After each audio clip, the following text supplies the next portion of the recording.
Hey there. My name is Olivia Lee Anderson, and I voice Freya. Today, I'm reading Search and Destroy. Monte Carlo, Monaco. When I became a bounty hunter, I quickly learned the questions to ask my clients. You wanted me to come here tonight. This was all a test. It was a calculation. I had to be sure you were right for this. And then there are some questions. Right for what? For a problem no one else has been able to solve. I think you might find it particularly interesting. That are better left unanswered. I could hardly believe it, that years after Emery left Overwatch, he began working for Talon. At some point they'd lost track of him, and now Max wanted him back. Why? I couldn't say. But I was determined to find out. You should have led with this. Leave him to me. Oasis, Iraq. Emery Sorolla. I'd wager you never expected him to land on your little quarry ledger. Moira O'Dearon. She was a stain on Overwatch's reputation, and it seemed she'd sunk even lower with Talon. She always found Beckers with the least oversight and the deepest pockets. But Emery never did what he did for the money. Tell me, Freya, how long's it been since you've seen your erstwhile cohort? Nearly a decade. When he left Overwatch. You can't resign. The strike team needs you. Tell that to the strike team. They don't seem to hear me when I point out how loose protocols got. Doubt they'll even notice I'm gone. All right, fine. I need you. My team needs you. Make friends with Vivian. Take your concerns to her. She'll listen. And what about you?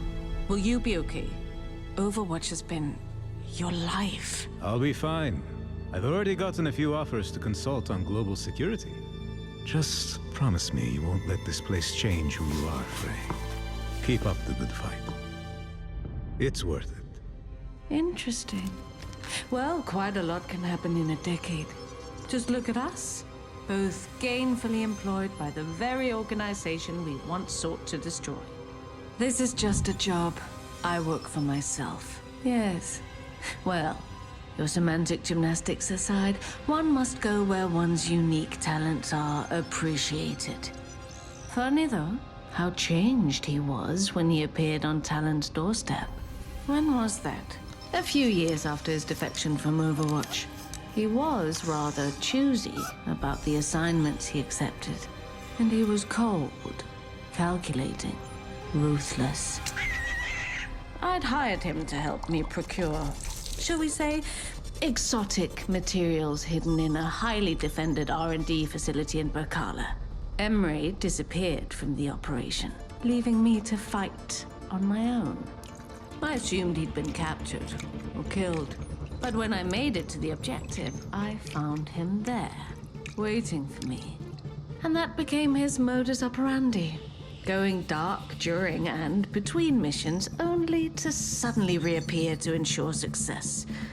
As to his current whereabouts, I couldn't say.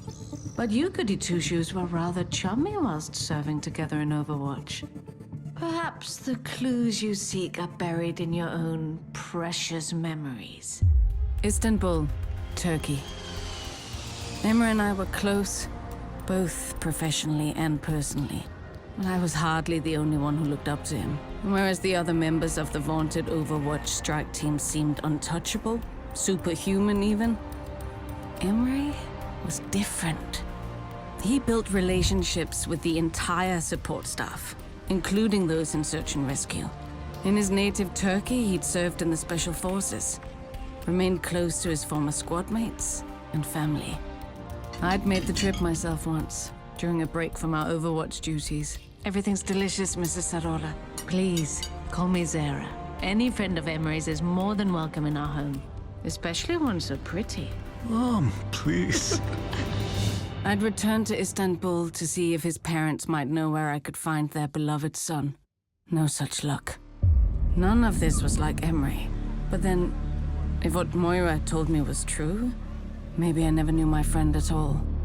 With no other leads, I turned my focus to the jobs Emery had taken for Talon. I quickly found Moira's mission in Bacala.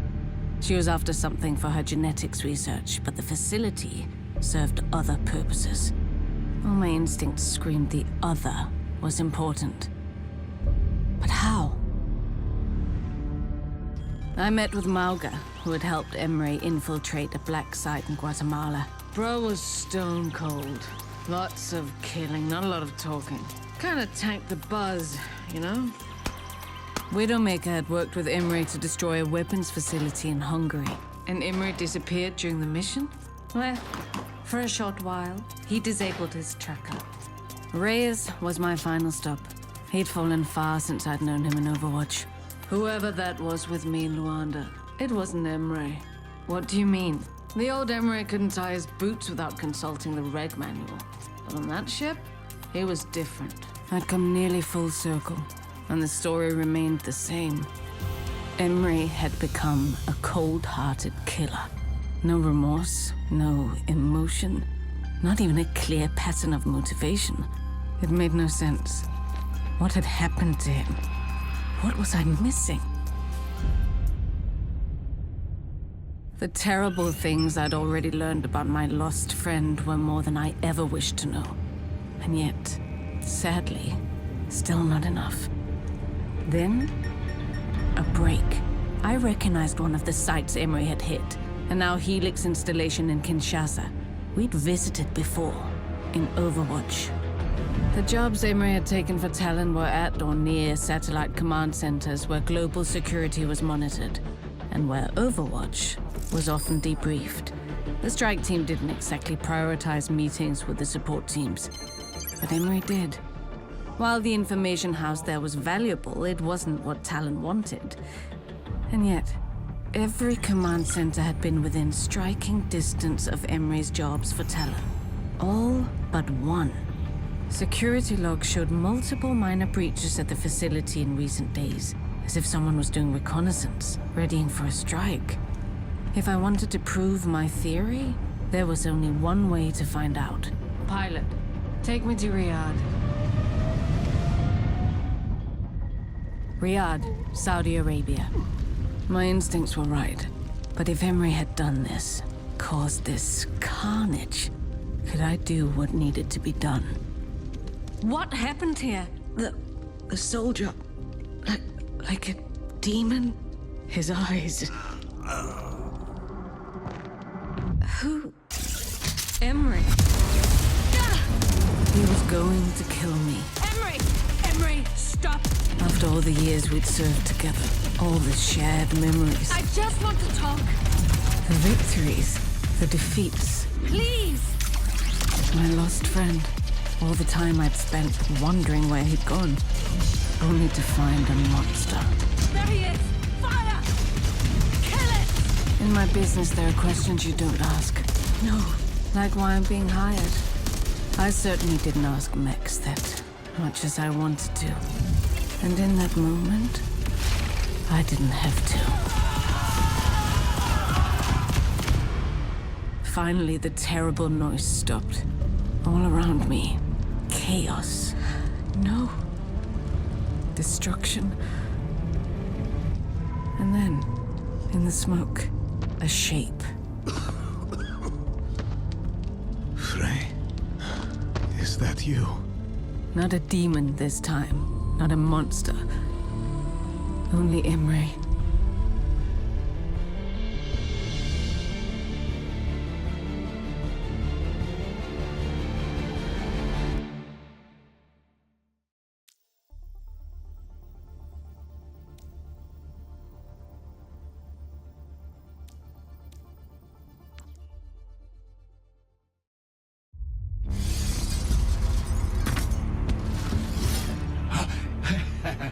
Well, it appears I wasted money on all those new security measures. I understand you've been busy. You've already paid a visit to 2 of my associates from the Talon Council. And now, me. Tell me, Max. I want to know if Doomfist so much as flinched when I killed them, or if he simply slotted in another pawn, as he did once my father's seat was empty. I wouldn't pretend to know what Akande thinks. Why he does the things he does. Don't play innocent. You were there when they portioned out the riches. Just like you were there when they threw me out onto the street. Yes, I am carving up the Talon Council to send a message to Doomfist. But for you, Max, this is personal. Don't let the suit fool you. I've been in your position before, left with nothing after the crisis. I remember what it was like to toil in silence while the cruel and unworthy sat in a palace they'd forged from luck and the labor of others. And I remember the moment I took my revenge. Although moment doesn't quite encapsulate it. I made them watch for years while I managed and grew what they had happened upon by chance or inheritance. My vengeance was a living thing, is still living. In fact, something tells me we're alike in that way. And if my hunch is correct, that makes me far more useful to you alive than dead. You've overestimated your value. Loyalty bow at the end of a blade is worthless. If you've been watching Talon, then you've seen the same thing I have. We are barreling towards ruin.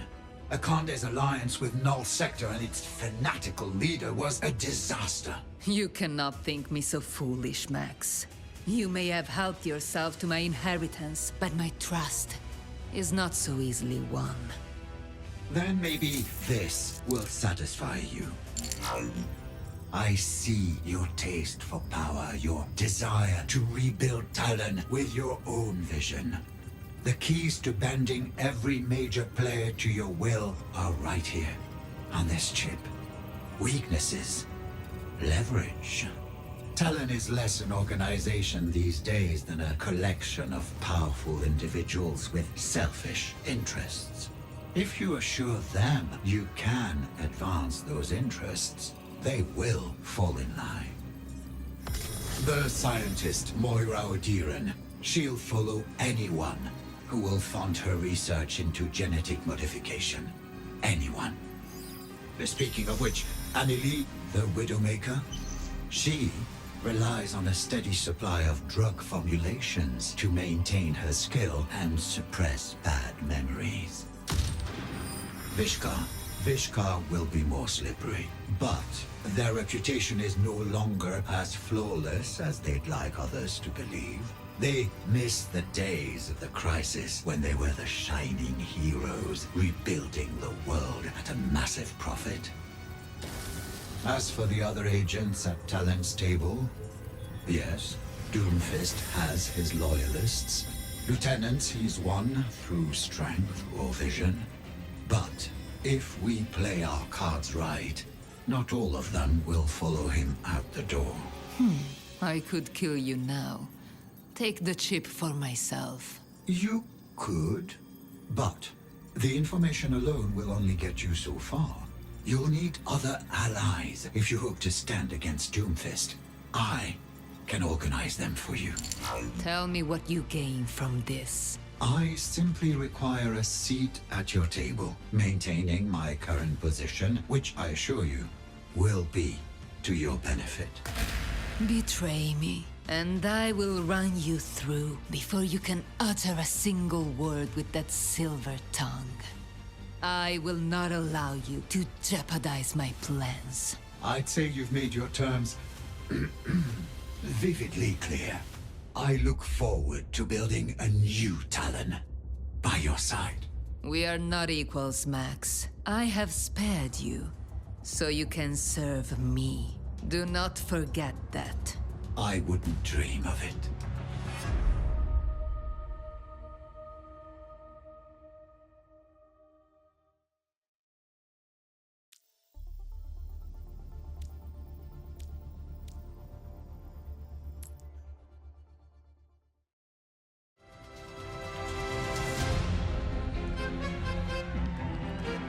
I hope you placed a wager. It would be a pity to have such an incomparable view of today's race, while risking no stake in its outcome. Oh yes, I've backed Clelia. Horatius may be undefeated, but one should never underestimate the fire of a fresh competitor. I must apologize again for my tardiness. Drivers these days. Perhaps I ought to hire one of your little racers down there instead. I cannot imagine a woman of your refinement barreling down the streets in a chariot. Clelia is my most ruthless champion, and she drives much like how she fights. Dirty. Oh, I'm well aware of her talents. But women such as ourselves, well, we have no problem breaking a few rules in the name of creating our own. Wouldn't you agree? I would, Miss Singania. Oh, please. Call me Vera. Vera, then. Has Sanjay briefed you on our negotiations? He has. Though he described them less as negotiations and more as delicate conversations regarding the value of your partnership.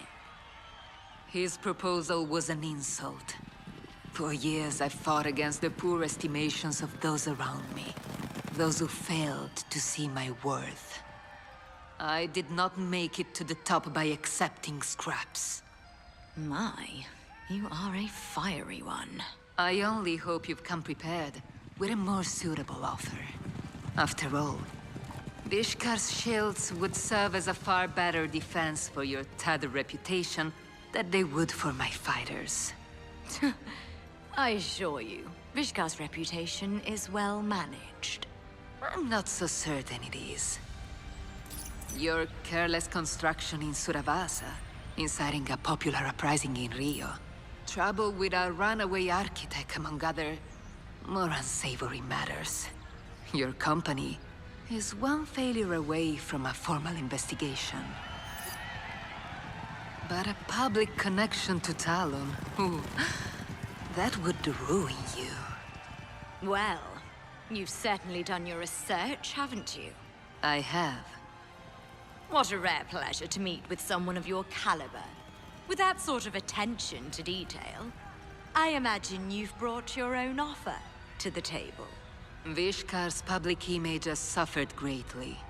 It will take more than sponsoring a few winning matches to fix what your organization has broken.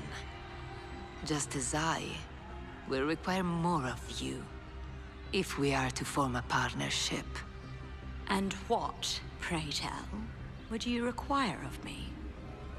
Your loyalty. Vishkar's shielding technology would be effective in the Colosseo, but I believe it could have broader applications. Threatening to expose my company secrets and enticing me with a business proposition in the same breath? My, you certainly live up to your reputation. I am my reputation. And Vishkar's reputation is mine. Let me be clear. Any success from this endeavor is mine to claim. But any faults will fall on your shoulders alone. Are we in alignment, darling? We are. Marvelous. Let us begin.